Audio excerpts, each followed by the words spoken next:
Just to let everyone know, we should be going live in a few seconds. So keep your expletives to yourself.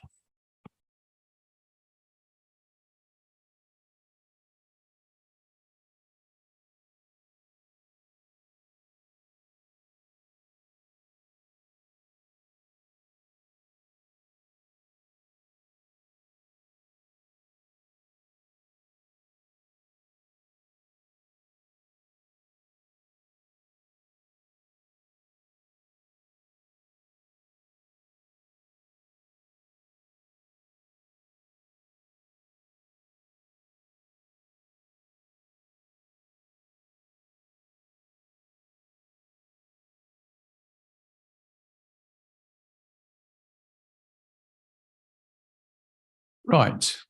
Welcome to Planning Committee, Wednesday, 5th of April. Just to be clear, this is the committee right in front of me.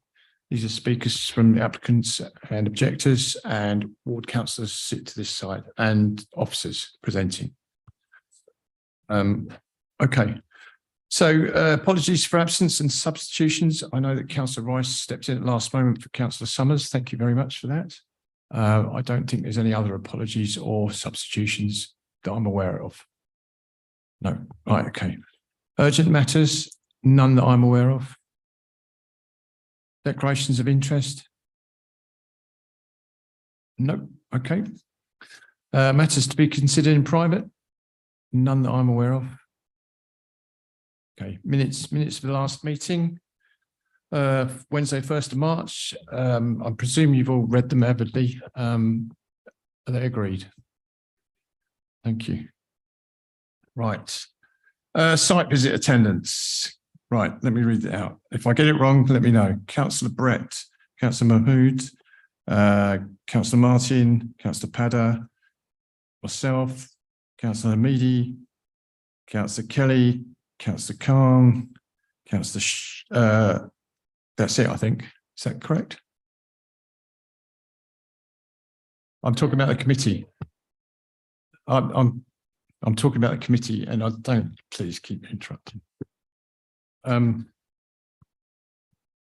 We were there. Right. So without further ado, shall we push on with planning application? Land between Parkview and Cloister Road, Western Avenue, Acton. Would the officer like to, Chris, would you like to present, please?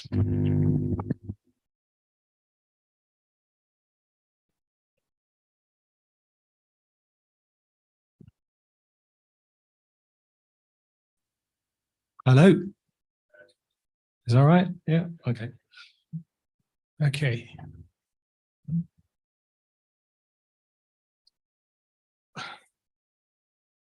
I'll crack on. Is that okay? Yeah. Okay. All right. No problem. Thanks very much, Chair. The application before us tonight comprises a detailed planning application for this 0.82 hectare site located in the southwest intersection of Horn Lane and Western Avenue. The site is in an accessible and sustainable location with a PTAL of 5. It is a designated.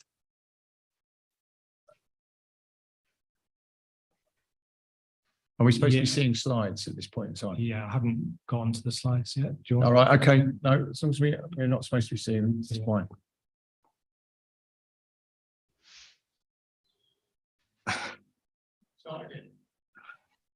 Thanks, Chair.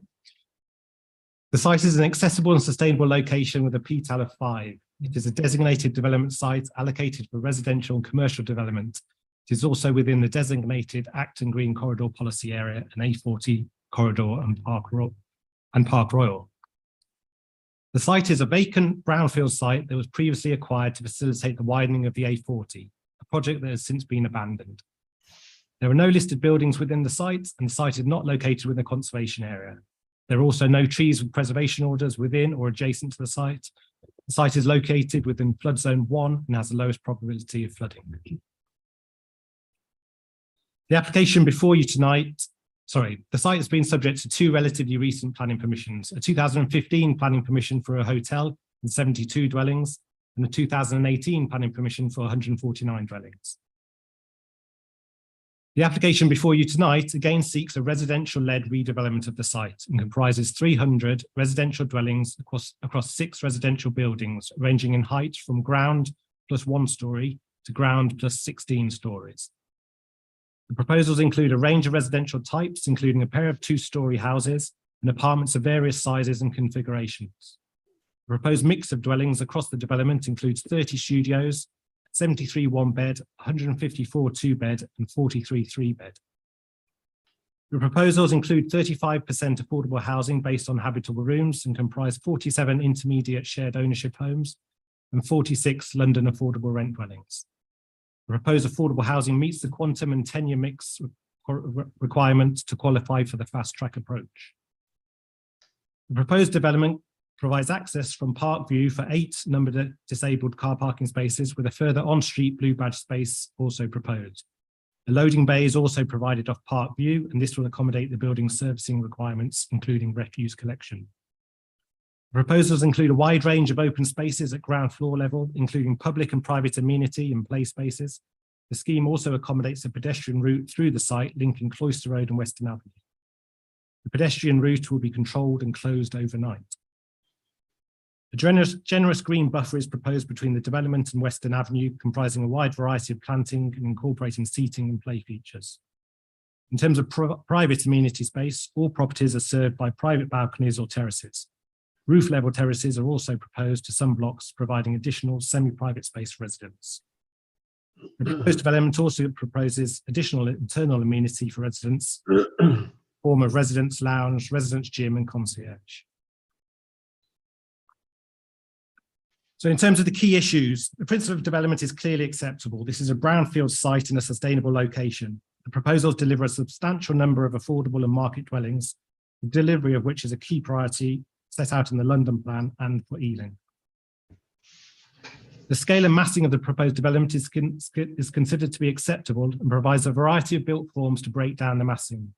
The form of the development responds to the lower scale neighbourhoods to the south and west.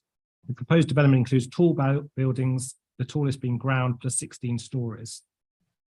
The application site is not one that has been specifically allocated for tall buildings, and therefore, in order for the proposals to be considered acceptable, it must be demonstrated that the proposals are acceptable in terms of the impact criteria of Part C of London Plan Policy D9. The proposals have been robustly tested in terms of their visual, functional, environmental, and cumulative impacts that have been found to be acceptable, and any adverse impacts identified are minor and can be mitigated. In terms of residential quality, the development would provide a wide mix of residential units, all of which would meet or exceed London Plan standards and provide satisfactory living environment for future residents, with adequate natural daylight, outlook, and privacy. All units would have a private balcony or terrace, in addition to communal courtyard gardens. In terms of energy and sustainability, the proposal will meet very high standards of sustainable design and construction. The proposed buildings would be energy efficient and incorporate sustainable systems in compliance with relevant policies. The energy strategy is all electric with no gas infrastructure on the site. In terms of neighbour impact, the site has been vacant for open land for many years. Proposed development, as with the previously consented schemes, would inevitably have an impact on the character, appearance, and amenity of the area. The impacts on the amenity of neighbouring occupiers have been assessed, and whilst there are some negligible or minor impacts, there remains overall a high level of compliance with BRE guidance. The layout and positioning of windows and balconies has also been carefully considered, and satisfactory separation distances are proposed between the proposed buildings and adjoining properties to safeguard the living conditions surrounding residents in terms of overlooking privacy. Environmental protection. The site is exposed to noise and air pollution from traffic along the A40 and Horn Lane.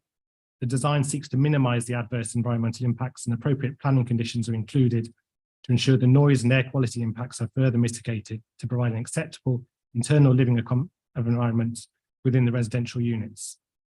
Development would also screen noise and pollution to existing residential properties to the south and west, which is an additional planning benefit. In terms of transport, proposed access and servicing is from Park View and is unchanged from the previously consented schemes and remains the most appropriate point of access servicing for the site. Alternative access servicing arrangements were put forward by the applicant, including a service bay on Horn Road. This proposal was not supported due to highway and pedestrian cyclist safety and the visual amenity, and has been removed from the scheme. The development is car-free except for the provision of disabled car parking. The proposals include short and long-term cycle parking in accordance with London Plan policy. The summary in conclusion is proposed that the proposals will result in the effective and efficient use of this long neglected brownfield site, bringing forward a wide range of high quality residential dwellings, including a high proportion of affordable homes. The scheme will result in a different scale of development that has been carefully designed to respond positively to the existing neighbourhood, as providing an appropriate transition between the scale of development of the opportunity area and that within the surrounding roads to the south and west. Proposals have been subject to rigorous pre-application discussions, and the design has evolved through feedback from the GLA, the Council Design and Community Review panels. The proposals will cause some impacts, but these are negligible given the urban setting of the application site and will not lead to any significant harm to existing living conditions. The proposed development would include a range of housing types, all of which are to be built to a high standard, meeting and exceeding policy requirements. Generous landscaping both within and around the development is proposed to the benefit of future and existing occupiers in the wider area. The design quality, detailing and use of materials is also considered to be of a high quality. The report concludes that the proposals will be acceptable and would accord with the relevant national, strategic and local planning policies and guidance, and planning permission could reasonably be granted in this case, subject to completion of the Section 106 legal agreement and conditions to mitigate potential adverse impacts of developments. And of course, stage 2 referral to the GLA.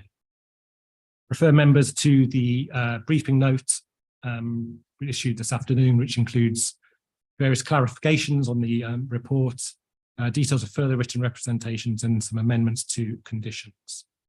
Thank you, Chair. Thank you, Chris. Okay, we have an objector and we have someone to speak on behalf of the applicant. I will remind you, the objector's coming first, Carolyn King. You can come up here or you can stay in your seat, it's up to you. But you have 3 minutes and 30 seconds. I will give you a warning that at 2.5 minutes, in other words, 30 seconds to go. And at 3 minutes, we'll have to stop you. And to be fair to everyone else, I'll stop everyone else at that point. Absolutely. That sounds very fair. Thank you very much. Right. Started? Yeah.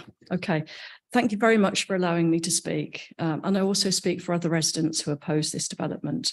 I have lived in Acton for 35 years, and I've actually lived in North Acton on Court Way for 7 years. And I've used the roads outside my road for many years up and down the A40. Now, I absolutely agree that new housing is needed. And I've read the proposal all the way through, and I think it sounds of very high quality, and it's something that I agree should be built, but I question where that should be. This application doesn't seem to meet the 2021 London Plan Policy Section D9 on tall buildings, or Ealing Council's intention to restrict the placement of tall buildings to specified sites only. So it appears that this site has been identified as unsuitable for tall buildings. I know I'm reiterating what's been said. To counter this, I see that the developers refer to the tall buildings already present across the A40 in the area in North Acton. These buildings are across a wide 4-lane, extremely busy highway. That road is one of the busiest roads in London. It effectively cuts North Acton and West Acton as two rather separate areas. And it makes the argument that the current development helps grade the transition in building heights completely irrelevant to anybody who lives there, because they are two very different areas. East of the A40 is all tall buildings. It's known as, Acton, anyway, tall buildings in Acton. And there's no residential low rise. And I've looked around there, it's all high rise buildings. However, on the west where I live and all of my friends, it is the complete reverse. We actually have no tall buildings and it's all residential low rise. Should this proposal be accepted, it will very significantly change the character of our living area on the west side, from a low-rise residential neighbourhood to one which has an extremely visible high-rise buildings. And there is a risk, we can see obviously that this is a precedent. Once this policy has been broached, who's to say it won't happen again? And we know that once a precedent has been set, it makes it much easier for this to happen in other areas. I can see from what I've read that there's a previous application for a 9-storey building, and this has now been taken as a material consideration for the current application. However, that approval was predated the London Plan Policy section D9, so I don't think should be taken in consideration. The specific point I think which is really important for Cloister Road in particular. Sorry, that's Yeah, time. that's it. Yeah. Thank you. I Okay. did give you a few more seconds because it's my fault I didn't get to the 30 seconds. Okay. All right. Sorry. So I will be equal to the applicant as well. So about 3 minutes and 15 seconds. Okay, if you could turn your mic off. And so we have, on behalf of the applicant, we have Martin Scholar. Yep. Same applies, Martin. I think you've heard what I said. Okay. At 30 seconds, I'll give you a warning, but I'll give you that 3 minutes and 15 seconds worth. Okay, thank you. Okay, thank you. Good evening, councillors. My name is Martin Scholar and I'm Head of Planning for Barratt London, the applicant for the Cloister Corner site. Barratt London is part of the Barratt Group, the largest house builder in the United Kingdom. We have a strong track record of success in the capital, delivering around 2,000 new homes per year. We've also been awarded the maximum 5 stars from the Home Builders Federation and are the only major national house builder to achieve this every year since 2010. That means that over 90% of our homeowners would recommend us to their friends and family. We are proud of our recent work in Ealing, and as some of you will be aware, we're coming to the final stages of construction on our Western Circus project. Located a short distance from the application site, Western Circus has delivered 365 high-quality flats, of which 35% is affordable housing.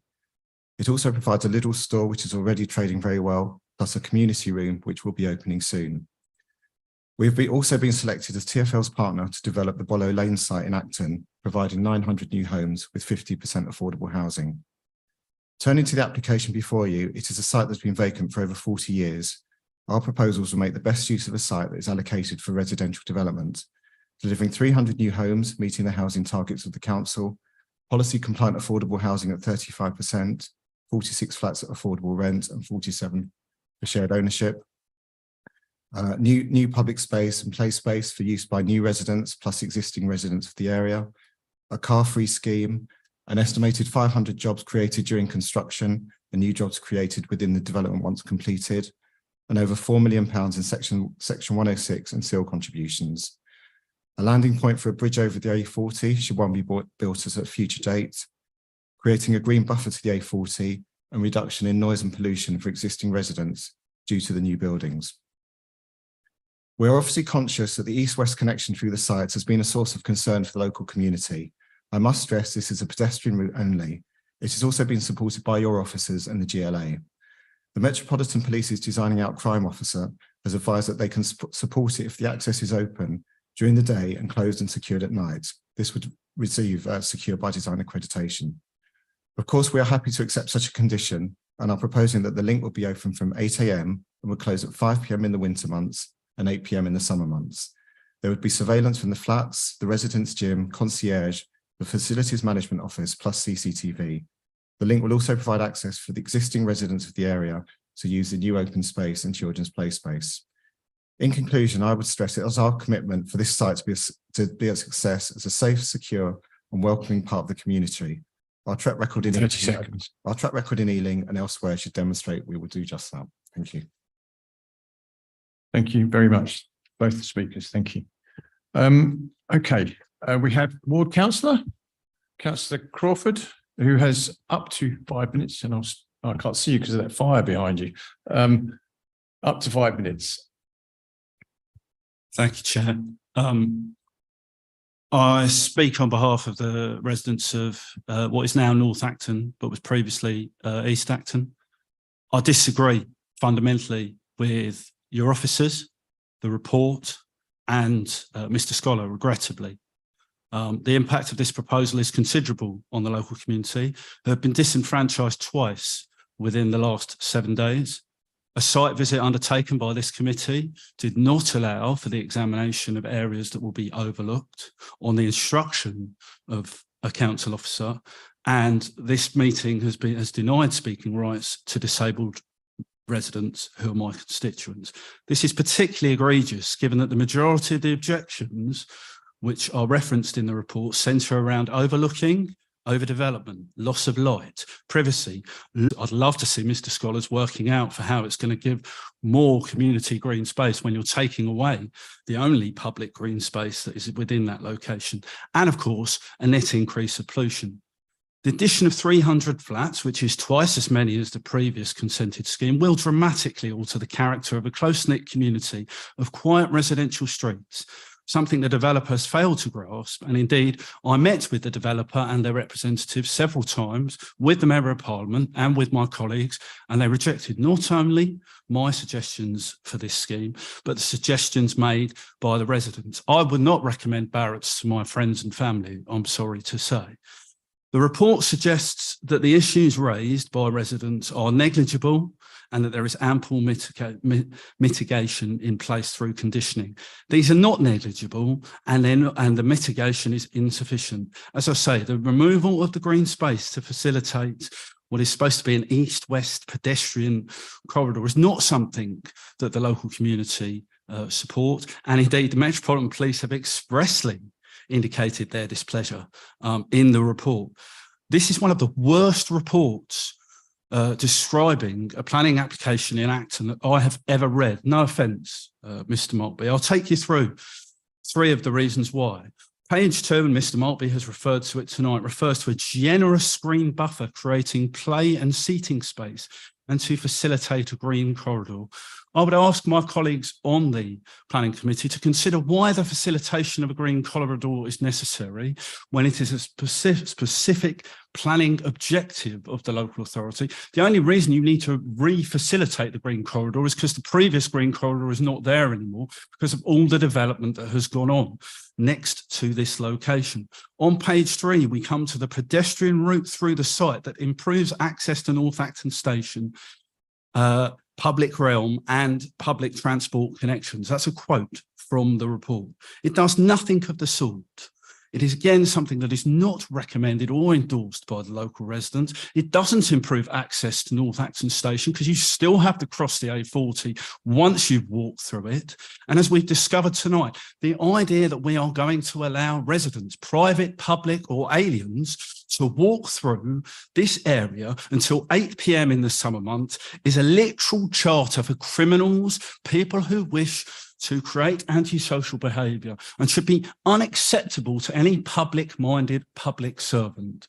You are literally allowing people to walk through a place where they can't currently walk through and walk right next to the homes that house our local residents. It has been struck out or suggested to be struck out by the Metropolitan Police's design out crime officer. If I had any confidence in the Metropolitan Police to actually design out crime, I'd be more favourable to that idea.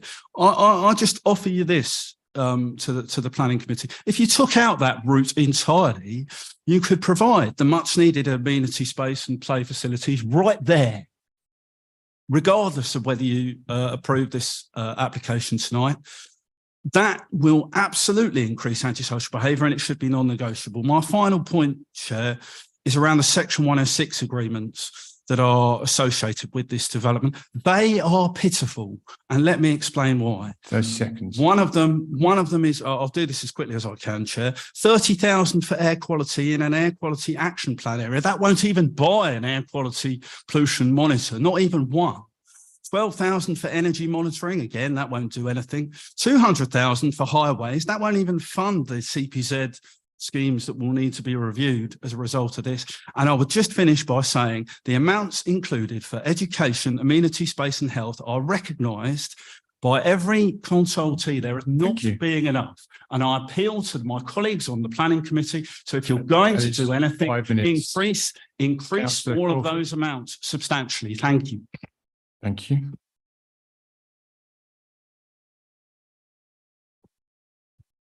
Right, okay. Chris, would you like to come back on anything that's been said? No, okay. I would like to come back. I don't see where we denied a disabled person from speaking tonight. I have not denied anyone. Sorry.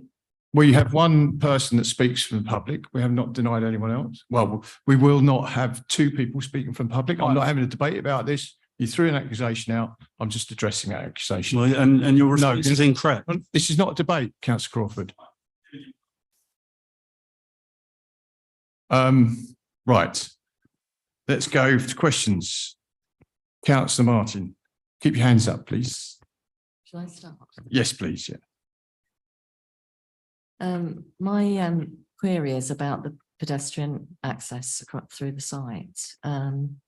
I disagree with the police that it's a social sort of a risk to the people in Cloister Road. I mean, we all have people walking past our houses, and I think in time it may well be that they regret the fact that it's shut for later on in the evening. 5 o'clock in the winter is not that late, actually.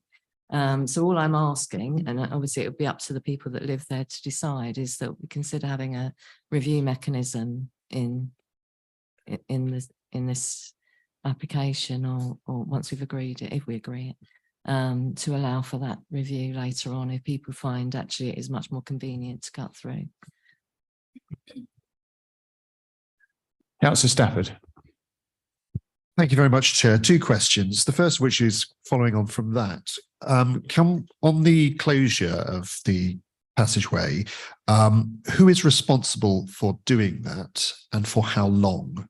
In perpetuity? I'd be interested to know. Second one is, what is the distance between the 2 large blocks on Cloister Road with the nearest residential property, low-rise residential property? What's the distance, please? Councillor Kelly.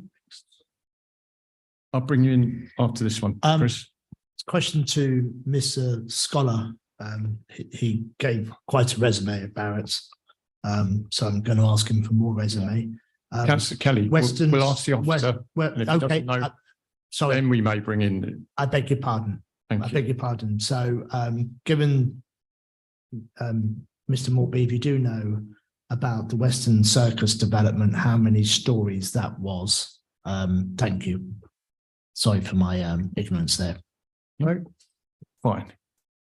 Right, Chris, I've got 4 more at the moment. Councillor Meady, Councillor Rice, Councillor Mahmood and Councillor Shaw at the moment have indicated. So we'll take these now. Thanks, Chair.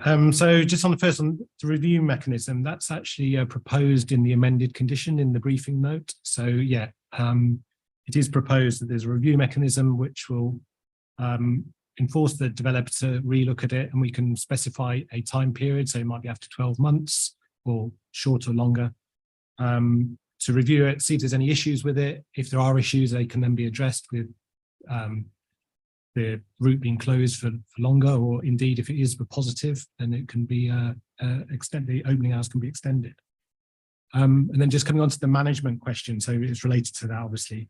So it's going to be a managed development anyway. There's going to be a concierge on site. There's going to be facilities management. So they would be responsible for closing the route through on a daily basis. They would also provide overlooking and management of the facility of the route while it is open. In terms of separation distances, I haven't got the exact distances, but what I can say is all the separation distances are over the minimum requirement, so they're all over 22 meters. And then with regard to the Western Circus heights, I forget the exact height of that. It is taller than this development, I know that. But I don't have the details of how many stories it is. Sorry, Chair. Is it not possible? I mean, it's quite a basic question to ask what the distance between the buildings that are being presented and the cloisters buildings. I don't think that's a particularly complex question. I'm surprised it can't be answered.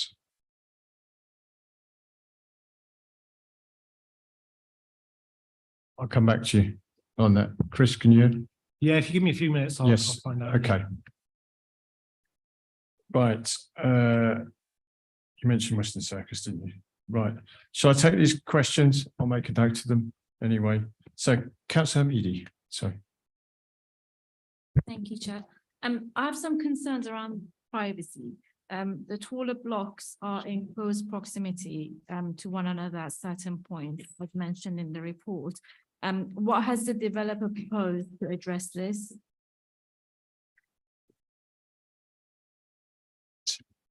Similar, Councillor Rice.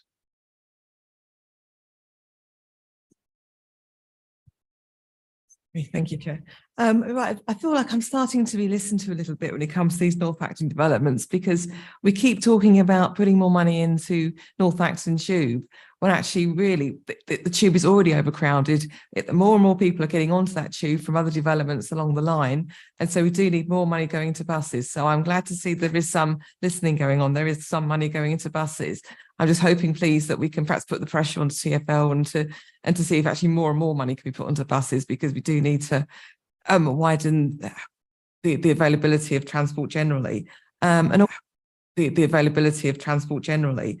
And also, if I can follow on from the question about facilities management, I mean, the thing that really stood out to me was that we're saying there'll be a facilities manager who will take out the refuse and to and make arrangements like that. I mean, obviously, someone who's employed will be employed for 8 hours per day. Sometimes they'll obviously be on holiday or off sick. I mean, what are the arrangements for ensuring that these tasks are actually covered at all times? That there's always someone around in order to do these things. For example, getting the rubbish out is quite time sensitive.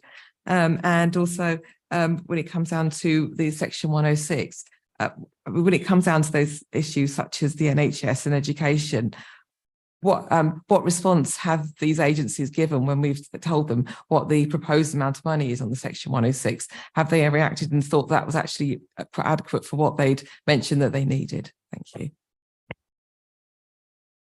Councillor Mahmood. Thank you, Chair. A couple of clarification. One is the proposed residential gym will be the part of the new development. Would that gym will be open for the existing community or not? Or that will be only used by the newcomers? Second is, you mentioned in your report under provision of play space and amenity space. And I understand that they will be mitigated by off-site contribution. So I just wanted to know how we will be using that outside of contribution, off-site contribution within the locality or somewhere else. So that's the two things. It's quite a lot now. Councillor Shaw. Yeah, thanks, Chair. I'd just like to sort of investigate a little bit the height of the proposed development. I noted that the community review panel actually felt that it was too high at the time, and that was feedback that was given. And that in the report, it does mention that it was brought down from 20 stories to 19 stories. I mean, while this is admirable and that there is some reduction there, still, I wonder just in layperson's terms, you know, how that sort of reduction then impacts on the rest of the development. It's only come down a story, to be frank, and just what makes the 19 stories particularly acceptable. I appreciate the stepping up and so on, but the just how it all blends in. Chris, are you able to ask the original question from Councillor Stafford at the moment? I haven't had a chance to have a look for it because I've been listening to. Okay, all right. Let's go through these. We'll bring it back into the debate if that's all right with Councillor Stafford. Okay, so you can go through these questions, please. So the first question was about the mitigation for separation in terms of overlooking and loss of privacy. So the main thing about that is the design of the development and about the separation. So all of the overlooking windows are in excess of the separation distances. So ensure that there is no direct overlooking. Also, the positions of the windows ensures that there's no direct habitable windows facing each other. The next question was just about the management company and about what would happen if there's someone else. So my understanding, this might be one for the developer, but they have a management company. So it's not just one individual who would be employed, it'll be a team who they draw on. So there's always going to be someone on site to perform those tasks. And I understand that they would be working more than an 8-hour shift. They'd be there to open up the access in the mornings and also take the refuse to the refuse collection points. And there's also a concierge as well, so who would deal with receipt of parcels and that sort of thing from supermarket. There's that sort of thing. So yeah, Chris, let me ask Martin if that yeah, confirm yeah, absolutely, yeah. that's possible. Yeah, so for across all our developments, we have a company called First Ports who do all our management of all our platted developments across London, and yeah, it's not just one person; it's a team of people who are responsible for the general upkeep of the site, of the common areas, of the gardens, etc. And they're responsible for putting the bins out when the bin vehicles come.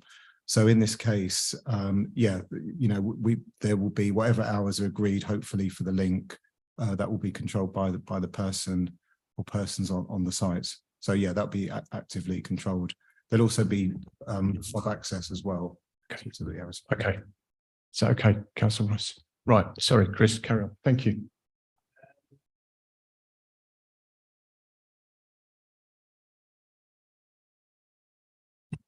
So Section 106 requests, we consult with these different parties and they tell us how much that they want. And then we go back to the developer and we seek to get as much as we can, taking into all the various factors. So that's how the amounts are arrived at. It's not just a figure we pull up from the air. Resident gym, so that's my understanding. Again, it might be one for Martin, but it'll be for the residents of the development rather than a public gym available to the wider community. Next one was about contributions where they're used. So yes, they have to be used within the local area, so they can't be used beyond the area which is affected by this development. The purpose of the Section 106 contributions is to mitigate the harm of the development, so it'd be on the local area and used in the local area. And then the height point, so it was 20 stories before and it's now 16. So it's been reduced by 4 stories as a result of consultation, of design review panels, input and officers' input as well. So there has been, as I said, there's been a series of, the scheme's evolved over a number of months. There's been looked at different iterations of it and different heights and the distribution of heights across the development have all been reviewed to what we think is an acceptable form of development. I mean, with regard to the relationship with the existing housing, we negotiated with the developer to reduce the impact of or reduce the bulk and scale of those developments nearest to the existing residential properties. So the scheme before you today is not has been subject to extensive input from various groups, design review panel, GLA, as well as officers. Chris, there's one other, which is about play space offsite, where and how. So where will actually be used? I thought that was the Section 106 point where it's going to be. Partly. Wait a minute, who asked that? Councillor Mahmood, are you happy with the answer? Yeah. Right. Now, have you specified the area where you are? Local area. Is Local area. Okay, and you made a point about the gym and no, I'm not going to bring you in. You nodded to say it was going to be a private gym, so it won't be open to any other residents apart from residents in the development. Chris, I'll let you look it up. I have no more questions from the right, so we'll go into debate. So, okay, let me see if I can't see Councillor Stafford. Thank you very much, Chairman. Notwithstanding the answer to the question that's coming, I think reading this report, both the design panel, which is there to decide or at least represent a cross-section of our community as to what they think is appropriate to the area, believe this is too tall. The GLA believe it's too tall. I think anyone with any sense of proportion knows that building a 16-story building right next to normal 2-story buildings would also say it's too high. I accept the land has been vacant for 40 years, but and indeed, in some ways, this development is of high quality. But the reality is that those people have lived there for over 40 years with the expectation that they're not going to have a 16-story tower block built next to them. And something much more in keeping with the local surroundings would be, I think, much better. I don't think the fact that there are enormous buildings across the A40 is enough of a precedent to say that we should therefore build on this side of the road. And I agree with the GLA and the design review panel that this is too tall. I also think that were this committee to approve this panel, then I think we should take into account what the residents say and what Councillor Crawford has said about the access.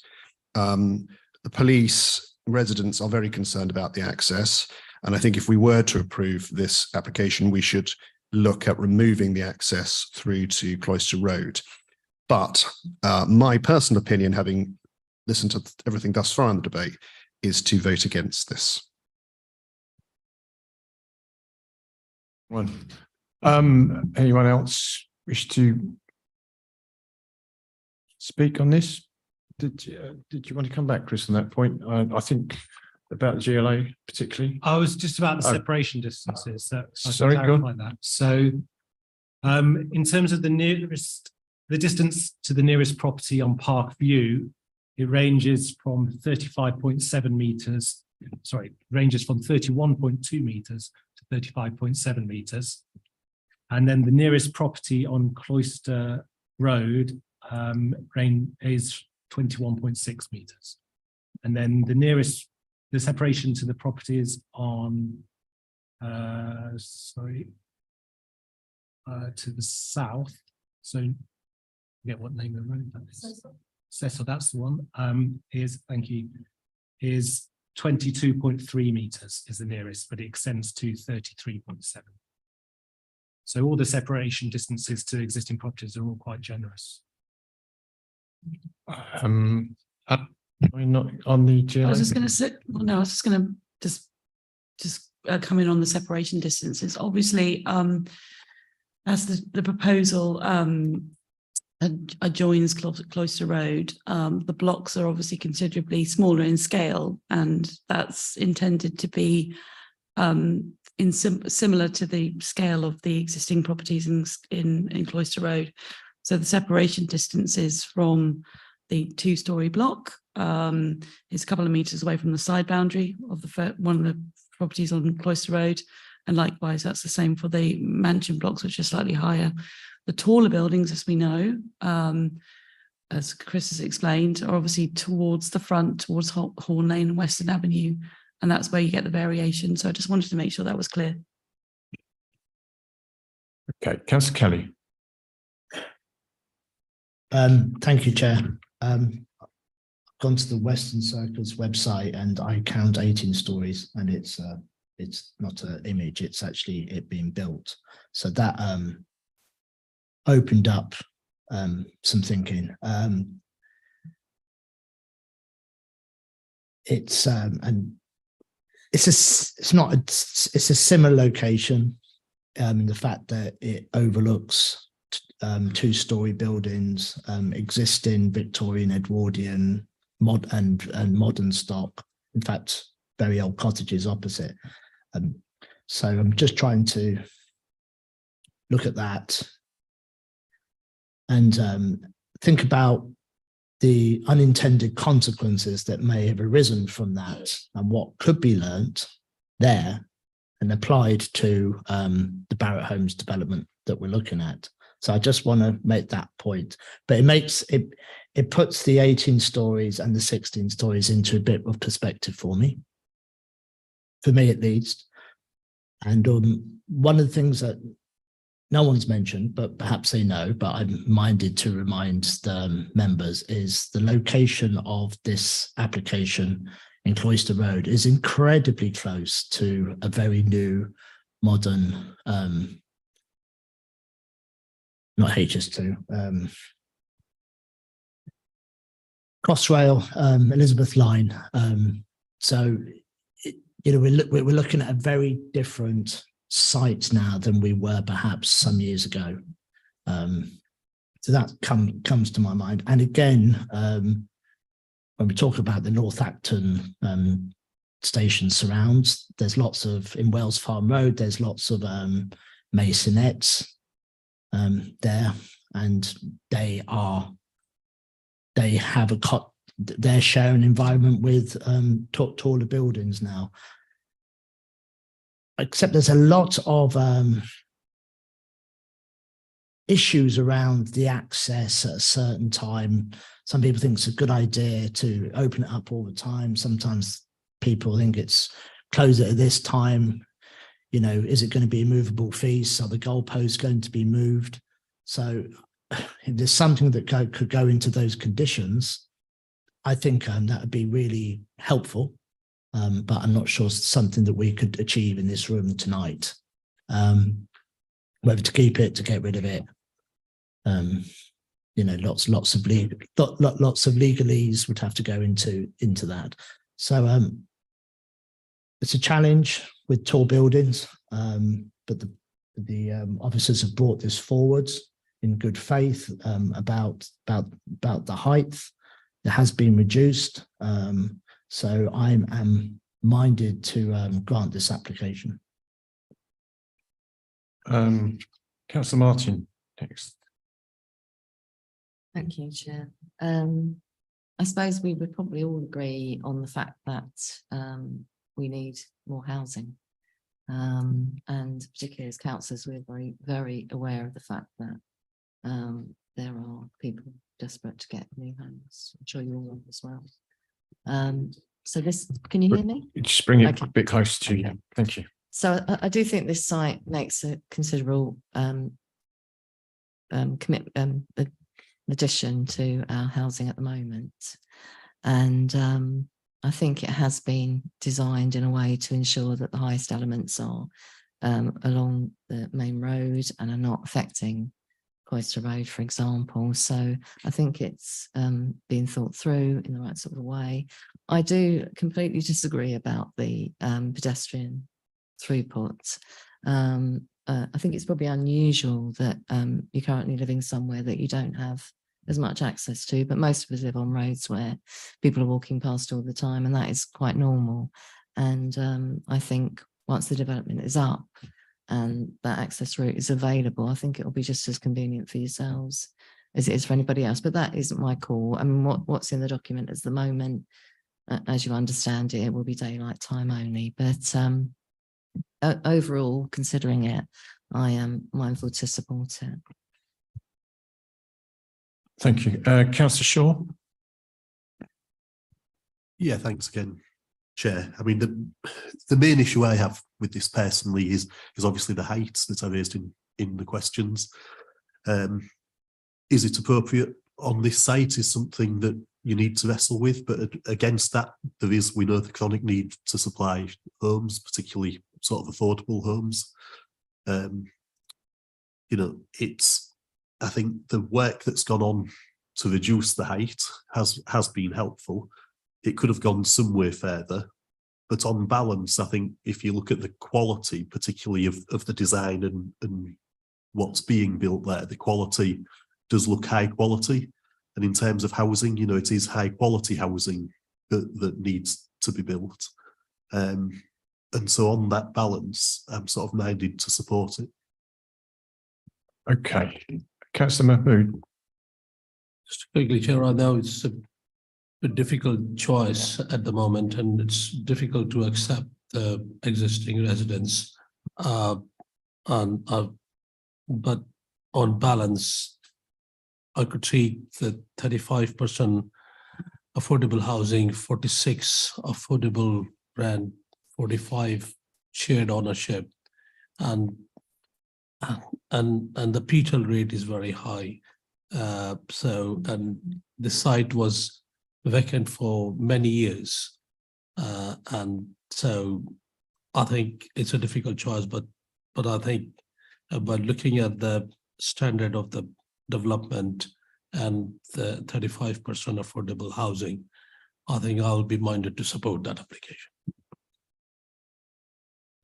Okay, I see no more indications. I just want to flush out the review if reminded to pass this application tonight, the review of the access through, it says to be before first occupation, I think in the briefing notes. And that's to officers. Well, my steer would be at least a year to do that, because you've got to go through summer and winter to do that. I'm just looking at the committee, if they agree at least a year would have to do, because Chris mentioned 3 months, 6 months, a year. You have to go through the seasons to actually do that. And I'm looking at nodding heads from the committee, really. So that would be the steer from here. Yeah. I think what we need to do, and I think this is something we've applied to other similar situations, is that we build in the mechanism for it to be reviewed at any point. So if things actually do alter beyond the time frame, there is the ability for those conversations to take place as required. So I think we'll make sure that that's the case. And That's agreed. And on that, it's not just the people that the new occupiers of the estate, it's obviously the surrounding roads, etc., would have as equal say in that. Is that how is the mechanism? I mean, a mechanism's fine, but what is the mechanism in terms of who can have a say in that? We can make it in consultation with local residents, so we can make sure that the condition also has a requirement for the consultation to be undertaken. When those proposals are brought forward, the details of the condition will be subject to a consultation. Right. Okay. On that, I don't see any more indications to speak in the debate. Adding a condition to. No, that was just a mechanism, just explaining the mechanism and giving a steer from the committee. Yeah. So that's so okay. No other further people indicating to join in the debate. So I'll go to the votes. Okay, all those in favour, please show. All you count first. All those against? One. Just for clarity, any abstentions? Okay, thank you very much. I think we need to have 5 minutes to check. Potentially won't be much more than 5 minutes.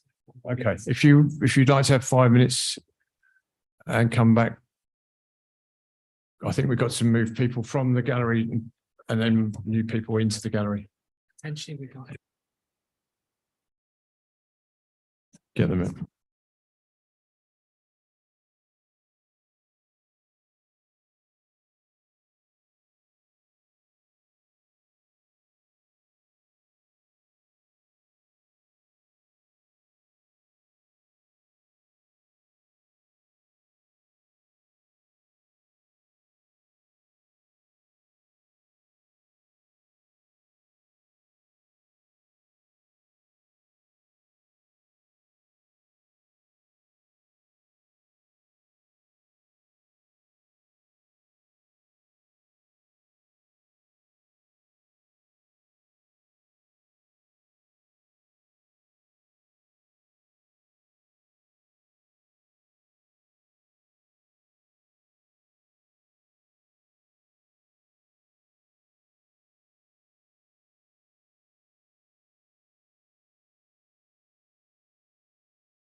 Right, shall we settle down? Can we settle down up in the gallery, please? Thank you. Right, okay. We're going to have second application tonight, which is Brook House, 100 Gunnersbury Lane, Acton, W38HS. We have the officer online tonight, Greg, and hopefully we won't have any technical problems. I'll do my best, Chair. So far we're not. So he's louder than me. So Thank you, Chair. Greg, if you can introduce this report. Thank you. Jack is going to, if you would be so kind, Jack, please to put up the screen. Thank you. Good evening. Application in connection with Brook House at Gunnersbury Lane, Acton by Women's Pioneer Housing. The next screen, please, Jack.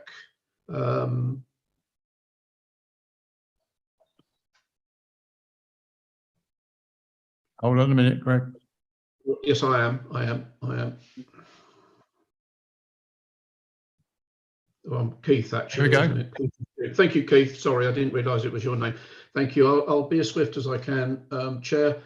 Brook House, situated at the corner of Museum Way and Gunnersbury Lane in South Acton, opposite Acton Town Station and the London Transport Museum on the northwest side of the site, and to the north of the Acton Gardens development. It's in a high accessibility area, PTAL 5 to 6. It's a relatively small site of 0.21 hectares. And as I said, has been in the continuous ownership of Women's Pioneer Housing since 1935. Next screen, please, Keith. These are images of the immediate locality of the site. Those of particular interest will be those to the left-hand side. They are of the site viewed from the bridge at Gunnersbury Lane, looking towards the site. They're winter and summer views of the application site, and quite clearly demonstrate that in the winter time the site is very visible in the local area. Next screen, please, Keith. Thank you. The principal buildings on the site, the original 1935 Brook House built by Women's Pioneer Housing on the top right-hand side, a white rendered building, and then on the bottom left-hand, two further blocks added in the 1970s, again by Women's Pioneer Housing, giving a total of 39 flats on the site, 38 of which are one-bedroom flat, one is a two-bedroom flat. The bottom right-hand image is important to bear in mind also, please, Chair. It shows the line of a service water culvert that crosses across the site at a key point for its development potential. And there is also a substantial belt of TPO trees around the southern, western and northern boundaries, as indicated on this plan. And they have been significant in the development of the scheme proposals. Next screen, please, Keith. So as I said, if you look to the bottom left-hand corner, you will see that the proposed block is situated over, it moved towards the western side of the site, situated over two of the existing blocks. All of the blocks will be demolished, however, and then the middle image shows you the line of the culvert, the development being located specifically to avoid it. And then the image to the right shows you the proposed layout of the site, new landscaping. Vehicular access is moved from its current location on the south side of the pedestrian island on Gunnersbury Lane to the north side. And it's worth also bearing in mind significant increase in separation distance to properties in Bronte Gardens as a consequence of the demolition of the original block. Next screen, please, Keith. So this is a proposal for 102 one and two bedroom flats for Women's Pioneer Housing, all 100% of which will be at social rent. This is the scheme layout. It's facing towards Gunnersbury Lane, a graduated height, 11 stories to Gunnersbury Lane. The central component is 15 stories, and then towards the London Transport Museum, 13 stories. The key colourways are shown on the imagery there. brick and stone, coloured stone, and that colour base was deliberately chosen, picking up on cues from locally significant buildings historically, particularly the Acton Town Tube Station, which is a listed building, and also from Gunnersbury Court. The reason being that they were 1930s buildings as well, and they add something to the scheme. Now, I'm not suggesting, and it certainly is not part of the scheme, that this is some slavage adherence to a 1930s vernacular, but rather more that's been the approach that the developer has taken towards with this scheme, which officers support. Next scheme, please. Screen, please, Keith. So these show the main components of the site, the layout on the ground floor on the right hand side, with the main entrance and caretaker's office, and then the refuse enclosure and the cycle store, and the two bedroom flats on the western wing of the site. Moving up through the floors, all the floors above that are one person flats. On the 11th floor, there's a podium garden. It's a small sort of garden space for growing plants that residents would have access to themselves. It's wheelchair friendly. And then rising to the 13th floor with a green roof and PVs, and then the roof itself, which will have photovoltaic cells as well. The site layout is shown in the top left-hand corner with the retained trees around the boundaries, and it's those which have exerted some efforts at the controls in relation to the scheme, as I mentioned earlier. Moving along to the next screen. Going to get this right. So the proposals involve the felling of 8 trees out of a total of 27 trees on the site. Now, it just so happens that the 8 to be felled are contained within the tree preservation order. However, 11 new trees will be planted as indicated by the figurative colours around the site, around the periphery, and then retained trees are shown within the scheme itself, so that there is still this extensive tree cover and the retained sense of the enclosure that marks the existing site. The image to the right basically shows new proposals for open space within the site for the residents to enjoy a facility that they don't currently have, and which will add to significantly to the amenities of the scheme. And then the next slide, please, Keith.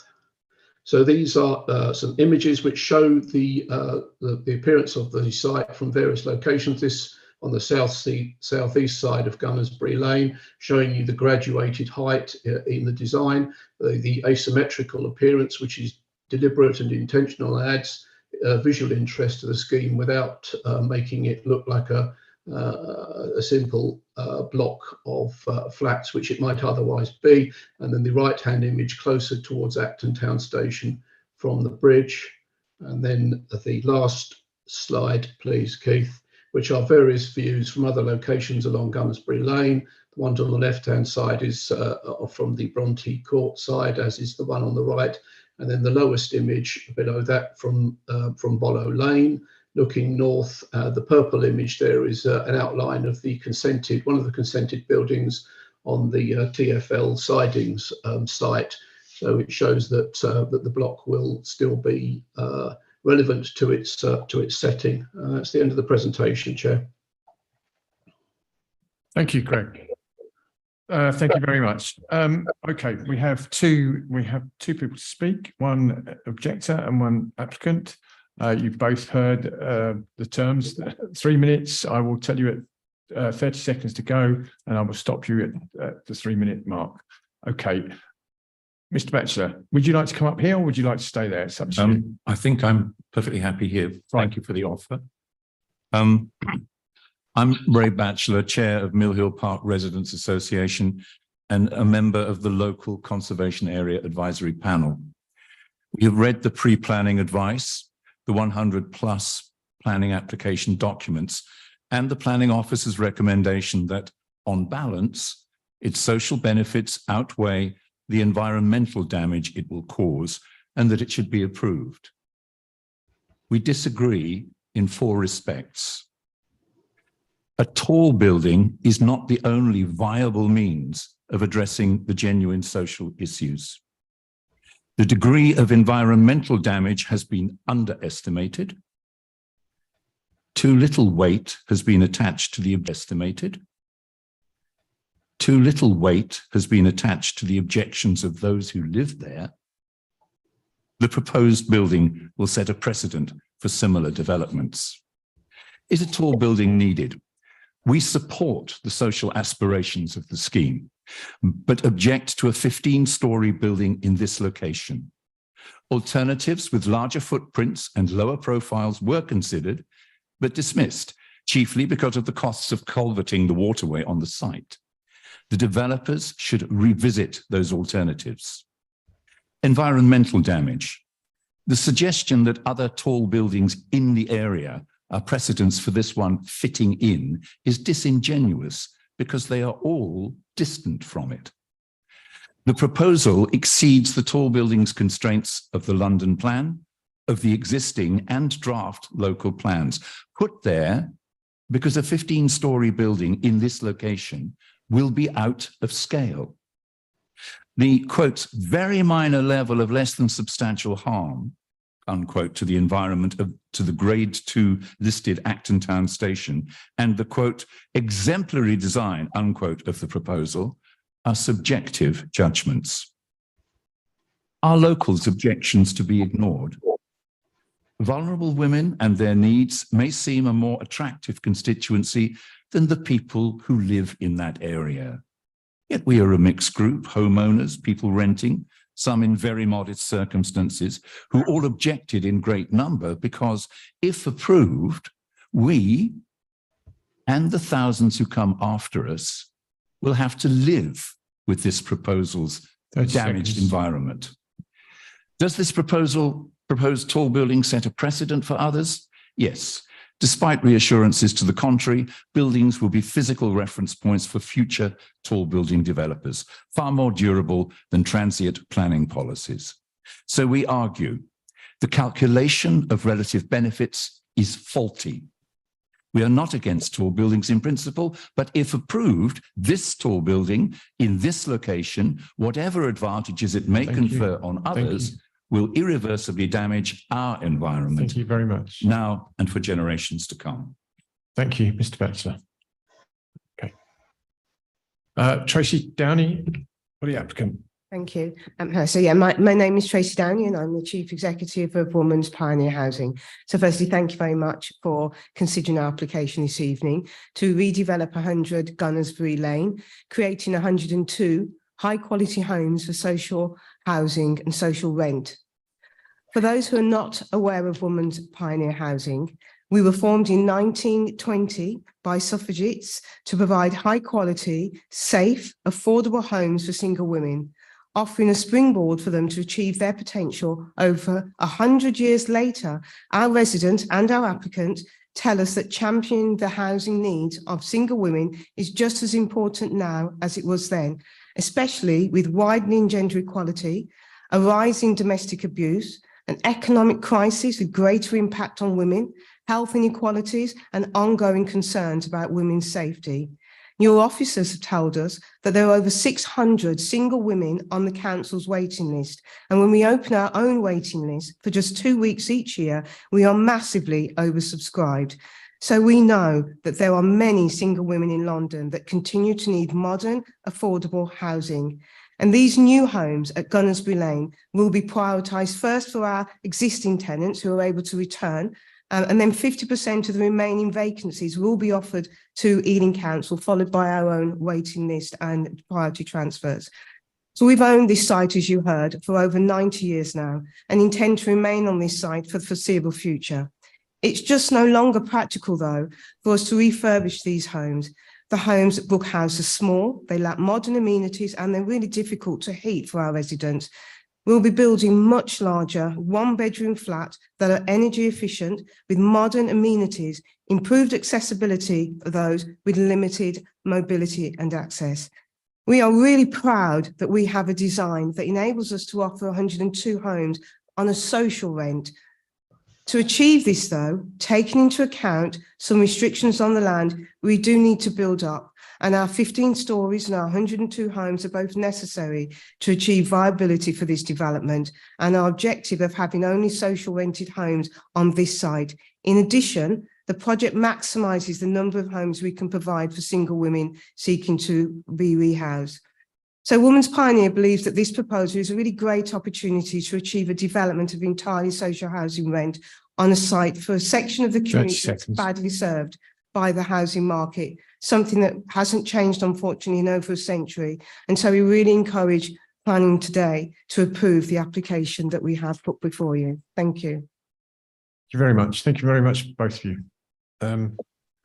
Okay, right. Greg, is there anything you'd like to come back on?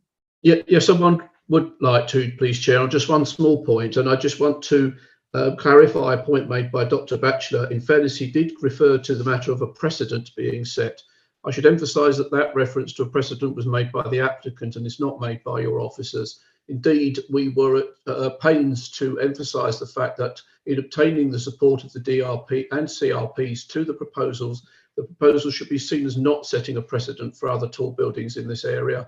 And I refer members to page 152 of the agenda, where I set out 7 reasons why it's considered by your officers this development can be considered an individual proposal and not one likely to set a precedent, as well as, of course, the clear policy support that you've already heard reference to. Thanks, Chair.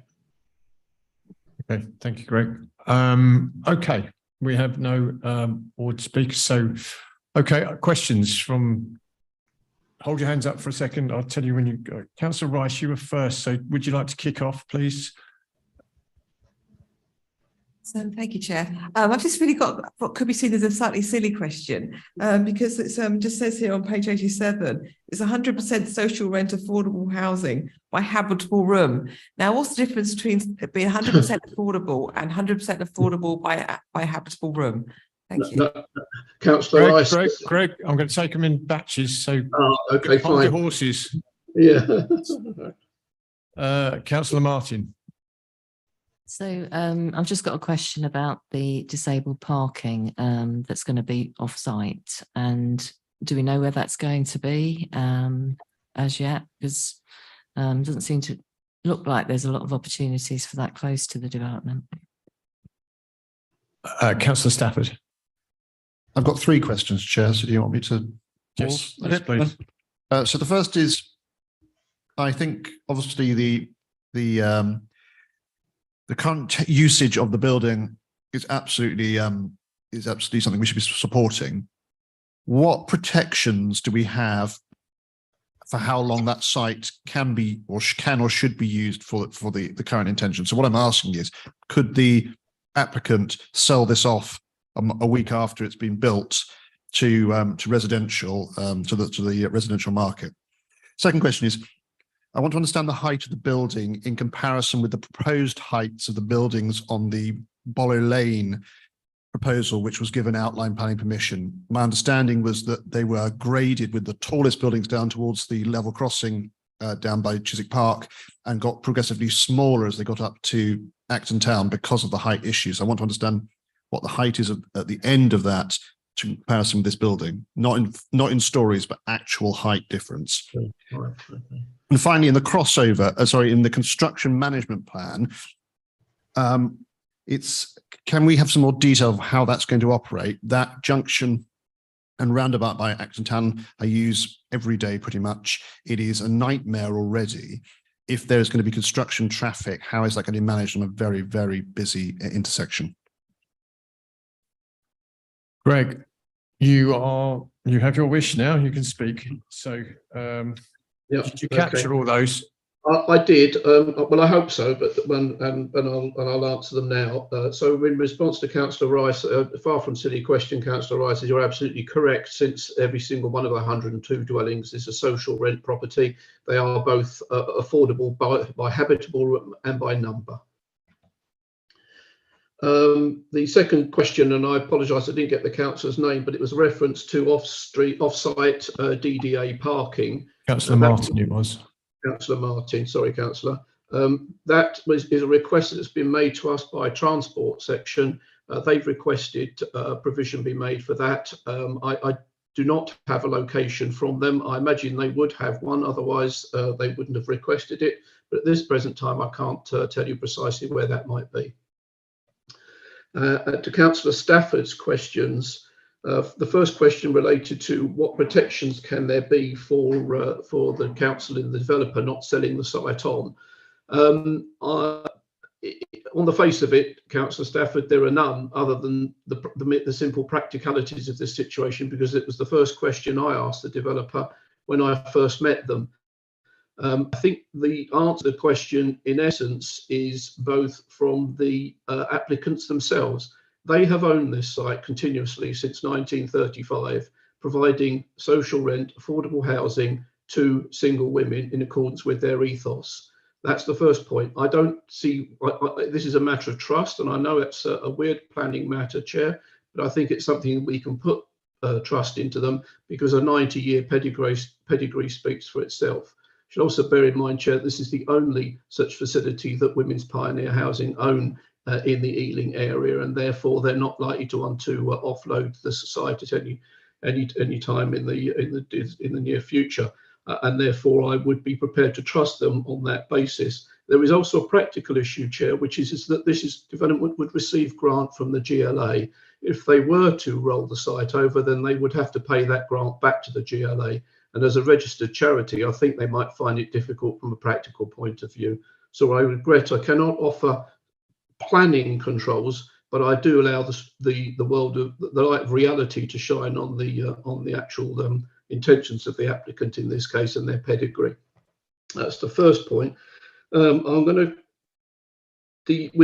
answer the third one that Councillor Stafford raised, because the second one, I'm afraid, is going to require me to take a few minutes to go and check some measurements. I can give story heights, Councillor, but I can't give you measured heights, because that would require me to go back and actually get out the planning history from the TfL drawing. If you would accept story heights, Councillor Stafford, I can give you an answer to that right now. But if you require actual numbers and numerical heights, then that will require maybe 5 or 10 minutes of the committee's time. So I'll leave, if you ponder it, Councillor, and then I'll take it up with you afterwards. But with regard to construction management, and I am equally concerned as you are to ensure proper safety in this area. The proposals within the construction management plan submitted by the applicant are that following the demolition of the original Brookhouse block, the vehicular access will move to its intended location on the north side of the site, and the area that is intended to be provided as new resident parking will actually be the substantial area, because that's the undeveloped part of the site that will be used for the provision of storage of materials and obviously when it comes to deliveries and moving of materials within sites, as is ever the case, banksmen would be necessary to regulate that. So, Councillor, do you want me to go and find you actual measured heights for the TfL scheme? What I would really like is at least an indication of how much taller this building is than the block that will be up against the Acton Town site. Now, I don't necessarily need it in precise centimetres, but it would be useful to understand the differential. Yeah. I can do that for you, Chair. There was an image that was shown in the last of the set, and I don't know if Keith is able to put the slideshow back up for me again, please, because I can answer it in relation to the block that's shown there. And whilst he's doing it, I confirm Councillor Stafford's understanding of the TfL scheme is correct, which is the taller buildings are at the south side of the site, adjacent to the level crossing where they reach their maximum height.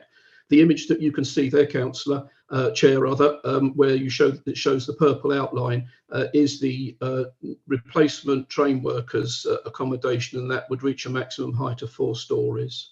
So that would correlate to an 11-storey height of the graduated wing on the new block facing onto Gunnersbury Lane, as you can see it in that image, which of course the taller 15-storey element behind it.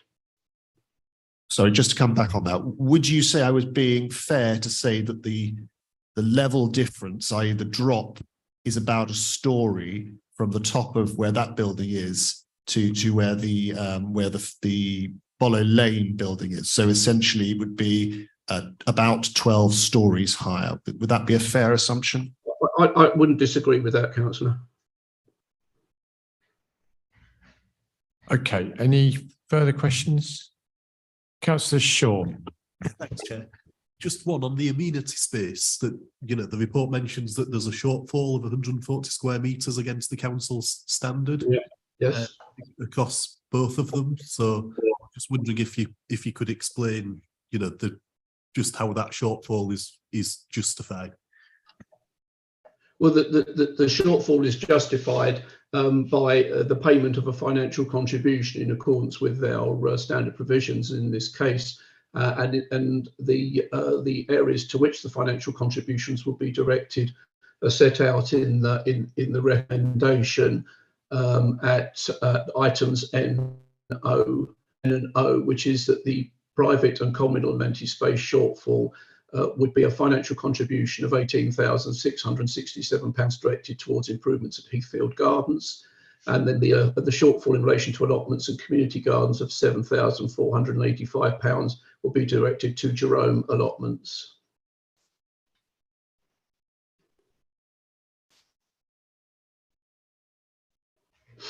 You're itching to come back, Councillor Shaw, I can see. Yeah, you're quite right, Chair. I mean, I do appreciate that, but I'm thinking for the residents there, you know, there's queues for allotments, you know, and waiting lists on allotments and so on. I'm thinking of the proposal and the residents who will actually be living there, you know, may not necessarily be able to take advantage of those provisions. I take your point, Councillor Shaw. We consult with our leisure and landscape and amenities team on these applications, and we take their advice on how they would wish any financial, whether they accept a shortfall, and if so, whether they would accept a financial contribution which they themselves have set in this case. The sums that are given there are the precise sums that they've asked for, and in answer to my questions, those are the locations to which they've asked for the contributions to be directed. I don't have any particulars of how they might create additional allotment space. I imagine they are to enhance those facilities that are there already.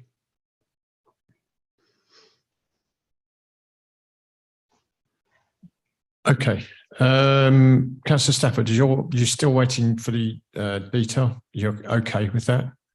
Right, I don't see any further questions, so I'm going to start the debate. Thank you, Greg. Okay, anyone indicating to speak in the debate? Councillor Brett.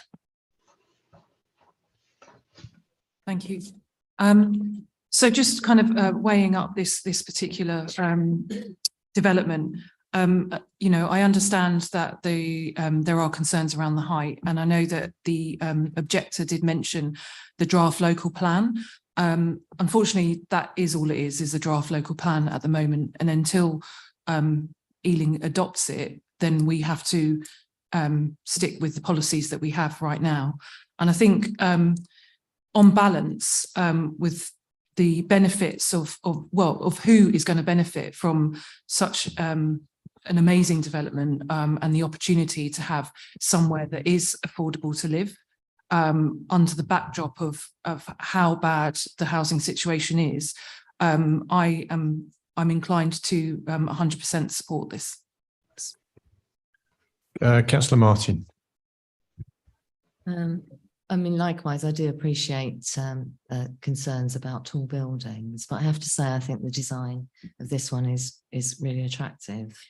I also think it's a vast improvement in terms of the internal space and quality of the accommodation for single women that are going to be living there eventually. So I think, you know, to me, it's a vast improvement of the buildings that are already there.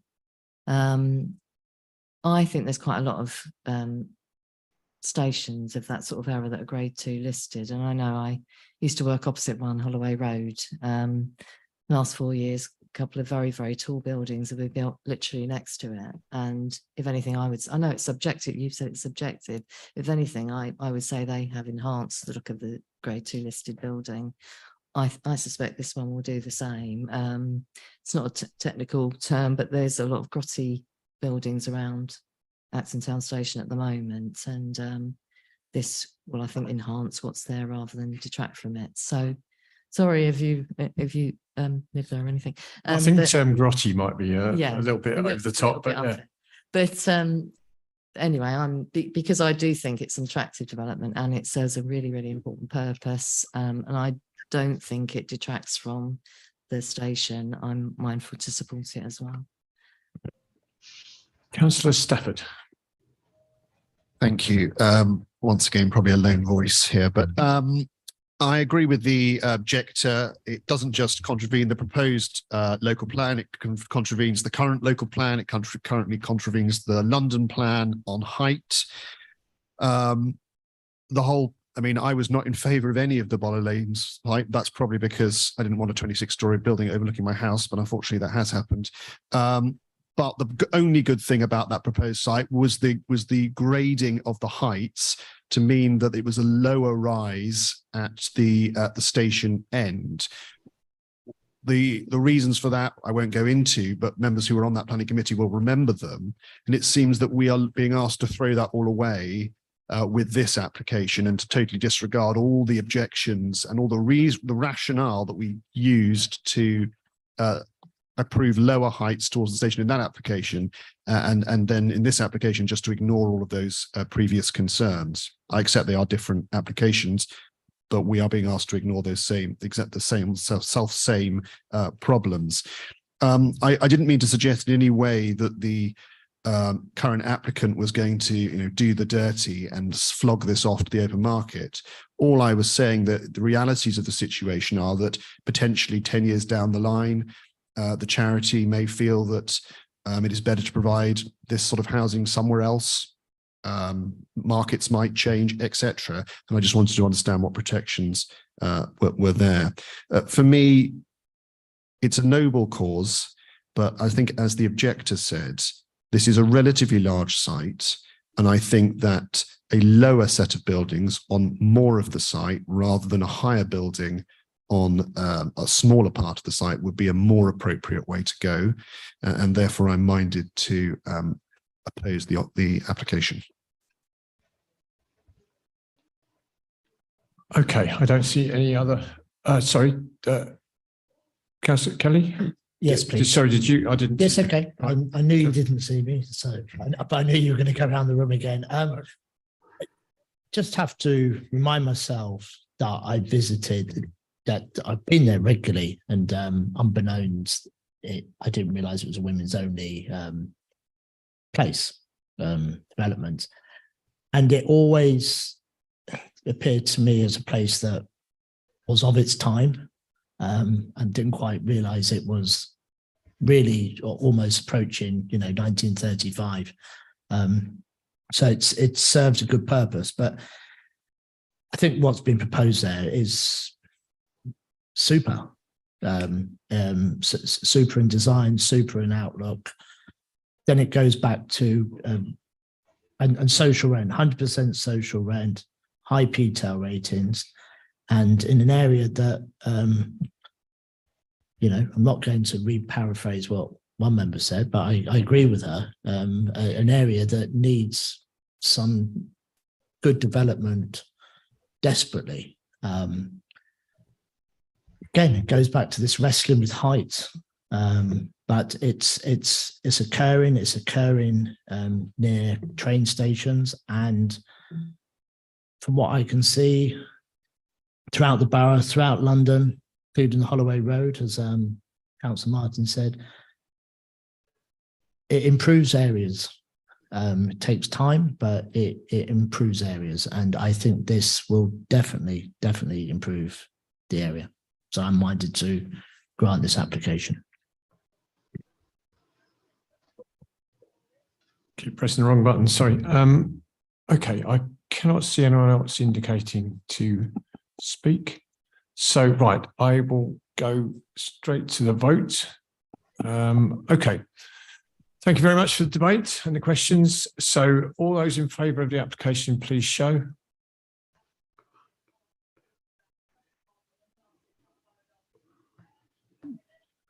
All those against? And just for clarity, any abstentions? No, right, okay. Thank you very much. The application is passed. And the next meeting is 26th of April, not long away. Please see your smiling faces back again in this chamber. Thank you very much to the officers, committee and members of the public. Thank you. And the speakers, of course.